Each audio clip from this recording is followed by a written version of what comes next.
VIP পিটাগর, Malaysia Kuala Lumpur, Bukit Bintang, Jalan আলো।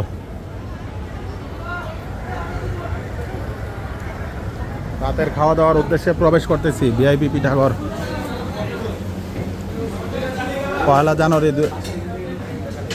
2026। এই যে অনেক ধরনের খাবার আছে। মাসুম ভাই দেখেন কি খাবেন? হ্যাঁ মাসুম ভাই, এই যে আমার সাথে মাসুম ভাই আছে। দেখেন কি কি খাবার আছে। সবজি, মাংস আছে।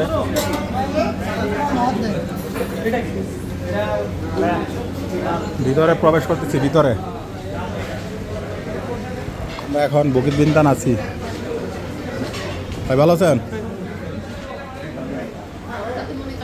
এই যে সব দিকে ব্যস্ত, টেবিল নাই। এই যে টেবিল নাই, সব দিকে ব্যস্ত। 1 জানুয়ারি 2026, ভিআইপি পিটাগর, মালয়েশিয়া কুয়ালালামপুর।